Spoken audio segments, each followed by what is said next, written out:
What's going on, guys? Welcome back to this week's first exclusive segment from the greatest podcast on Surf. I'm Ryan. And I'm Anthony. And for this exclusive segment, we got... Hold on. I thought we said we weren't wearing our Halloween masks while we record. I don't even get the joke. It's calling you ugly. I heard I look like Baker. So I'm taking it. I mean, Anyways. I guess I don't really have any room to talk about, ugly. Weekly waiver wire. We take a 6 though, yeah? Yeah. Weekly waiver wire. Weekly waiver wire. Week 8 or 7. This is week 9. Week 9. Shows you how much football I've been watching. Did you watch a lot yesterday? Yeah. I watched the Dallas Cowboys whoop up on the Bears, and I know we're back. Super Bowl time. Let me be an asshole Cowboys fan. I don't blame you, because I'm an asshole Patriots fan too. We're back. We beat the Jets, who were riding our high horse. Yeah. We're back. We're back. We're back. We're back, baby. Let's go. Don't forget to like the video, subscribe to the channel if you're new. Be sure to follow us on TikTok. Be sure to check out all our social media. Be sure to cop some of the greatest merch on Turf. And be sure to show love to My Family's Business, who is our everyday sponsor.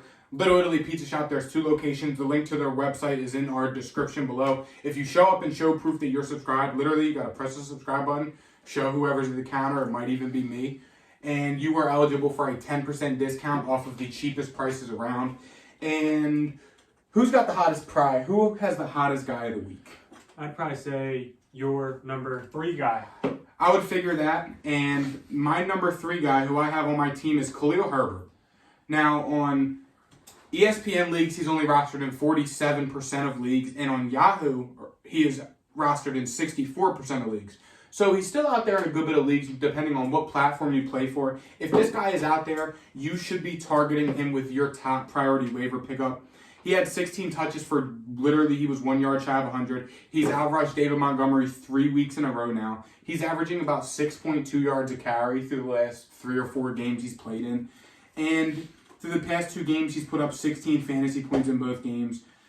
Hasn't been involved in the passing game much, but that's because the Bears have kind of either just been running the ball they had to use their running backs as extra protection in the backfield for Justin Fields because their offensive line has got awful. I mean, David Montgomery only had 12 carries last week, the game that just happened 2 days ago now. And Khalil Herbert is kind of, like Ryan said, he's been taking this backfield over. He's proved that he's better than David Montgomery. He has proved that he can be better than David Montgomery. And he has more upside in the passing game when he does get open or involved in the passing game. So if you have the top priority waiver wire side, you need to use it on Khalil Herbert.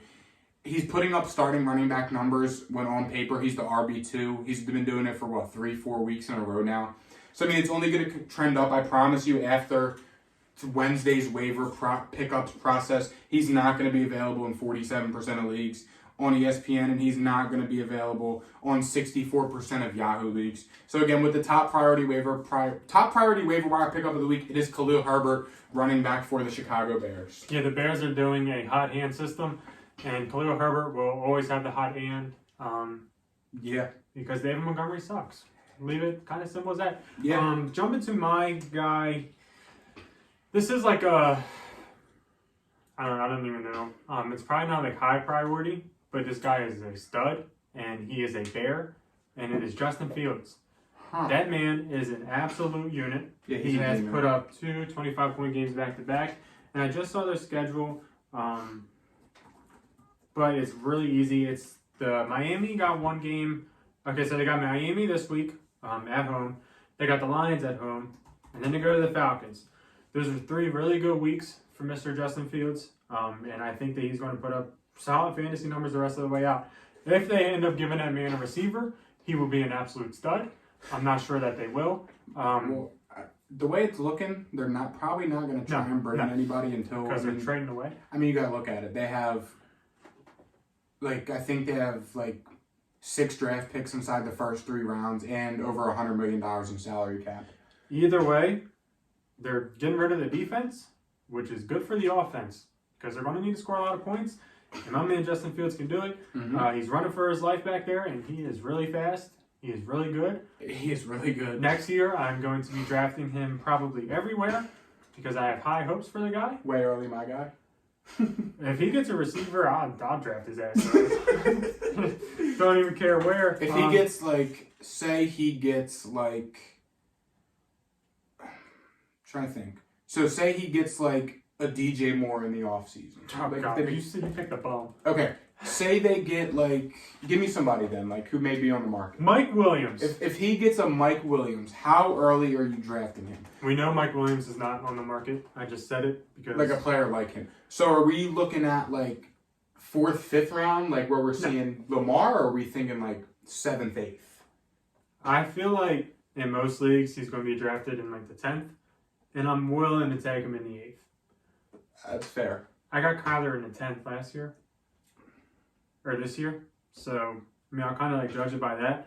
But Justin Fields is going to finish as a top 10 quarterback next year, and it ain't going to be close. No, I mean, yeah. He's better than Trevor. Next up, we're not doing this. We'll do it on the podcast. Next up, we have the Baltimore Ravens wide receiver 1, Devin Duvernay. Yes. I don't know why. Rashad Bateman is going to be out a couple of weeks. Yes, he is. Probably longer than that. Devin Duvernay has been this team's receiver 1, and especially with the potential injury to Mark Andrews. I mean, it sounds like he avoided a severe injury. But as the receiver 1 on this team, Lamar Jackson has showed that he's not afraid to throw him the ball. And the Ravens have also showed that they're not afraid to let him run the ball. I mean, he scored a rushing touchdown last week. He had 4 carries. Or no, he had 2 carries for 30 yards. He had 4 targets, 4 receptions for 30 yards. If you can give me a receiver that's going to give me 16 fantasy points every week, who's running the ball and catching the ball, who is a receiver 1 for a high-powered offense that is getting ready to make a run and try and go win a Super Bowl, I'll take that any day of the week. He gets the kick returns. He's explosive. Lamar Jackson is not afraid to look for him downfield. He has the speed to go out there and burn a cornerback if it's one-on-one. He is from Texas, so that does knock it down a little bit for me. But I'm rocking Devin Duvernay this week. If you know that you don't have the highest priority waiver wire spot and you're going to miss out on a Khalil Herbert or maybe some of the other guys we're going to talk about, go get a Devin Duvernay. On Yahoo, he's only rostered in 53% of leagues, and on ESPN, he's rostered in 29% of leagues. So he's out there in the probably averagely around like half. I don't even know if that's a word, but we said it anyway. He's probably available around half of the leagues, if like out of all of them, despite like 53, 29. Yeah, I'm not a math guy. But yeah, go get Devin Duvernay. He's a receiver 1 for the Ravens who have a high-powered offense that are getting ready to go make a run. Yeah, Devin Duvernay probably to me is right after Herbert. In terms of priority. Next guy I'll mention, we'll just stick with the Ravens train here. Kenyon Drake. Gus Edwards is questionable for Monday night. It's a messy situation. If you're planning on starting Gus Edwards, you definitely need to go get Kenyon Drake, because if Gus Edwards happens to sit Monday, you need the backup.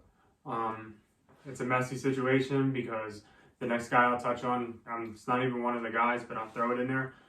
Isaiah Likely. If you have Mark Andrews and you don't trust it, if you got the spot, go pick up Isaiah Likely. Why not? Isaiah Likely and Kenyon Drake could both start for the Ravens. They play on Monday night.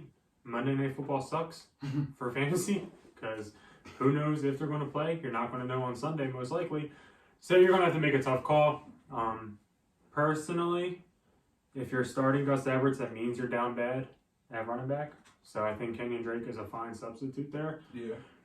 If you're starting Mark Andrews, I think you could probably try and find somebody better at tight end, possibly. I mean, there's a guy on the list who I'm going to talk about that might be better. He's on a bye. But never mind that. I do think Likely will be okay without Mark Andrews in the game. So both of those guys I think would do good if the starter happens to be out. Usually with tight ends, though, the starter goes out and they go to shit. But yeah. Isaiah Likely might be different because we saw it in preseason too. So I mean, he's been putting up good numbers as a tight end too in the offense with a healthy Mark Andrews. Yeah. Lamar trusts him; he's not afraid to throw him the ball. So I mean, Kenny Drake and Isaiah Likely, keep an eye out. Yeah, and the next guy you're keeping an eye out on, it is Romeo Doubs of the Green Bay Packers. They're playing the Detroit Lions this week, divisional matchup. Passing defense is very bad. Romeo Doubs was literally the only bright part of this offense. I mean, Aaron Rodgers targets him past 5-6 games. I mean, every game this year, 5, 3, 8, 8, 5, 9, 4, 7 targets. He had 62 yards against the Bills, who are a tough passing defense, and caught a touchdown. The Packers, they're a team where the defense is okay, but they're not playing as good as they should be, and the offense just lacks firepower. So you want a guy like Romeo Doubs on your team who has the explosive power and is going to see a lot of targets from a quarterback like Aaron Rodgers. They have a pretty solid schedule coming up. These games could get high scoring. Detroit, Dallas, Tennessee. That's 3 games in a row that the Packers may have to put up a lot of points to keep up with. That is me giving the utmost way too much respect to the Lions. But it's fine. If you are lacking receiver depth, or if you are... Who's on bye this week? NFL 2022 bye weeks. Let's see. I hope this is.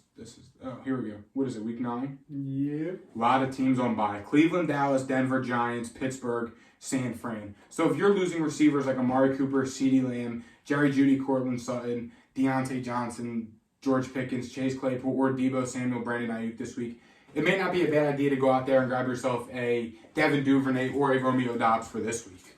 Another receiver that I probably should have said first, but just based on the situations I didn't. That is Mr. Kadarius Toney of the Kansas City Chiefs. He is 50% owned in Yahoo leagues. It's really as simple as this. They traded a third for him. Yeah. It's pretty good capital. So obviously they don't feel too confident about their receiving core. Personally, I'm not too confident in anybody on the receiving core. I feel like Juju will probably still get his. But I think Mecole Hardman might disappear from this receiving core. MVS might even disappear. I think Kadarius Toney is like a better version of Mecole. Yeah. And he says his hammy's fine. So who am I to say that he's wrong? And I think that you're not going to be able to start him this first week, obviously. Yes. You might not ever be able to start him because Pat Mahomes did say it's going to be a rotation. Now, there are people that believe that Kadarius Toney is an alpha wide receiver 1, and he is a stud of an athlete, a freak of a human. And I'm not going to doubt them, but I'm going to have to see it first. Either way, the upside for Kadarius Toney is unmatched in terms of everybody that we mentioned. Besides Khalil Herbert. Khalil Herbert might have the same upside as Kadarius Toney. It's not safe at all, I'm not going to lie. Probably won't be consistent at the start, but league-winning upside is here. So, I agree. Kadarius Toney. Yeah, and these last 2 guys I'm going to talk about, they're on bye this week. There are 2 Denver Broncos. You got Latavius Murray. This is a guy, if you're down bad at running back, you want to stash. Against the Jags in London in the win, he led the backfield with 16 carries. He was the primary RB1.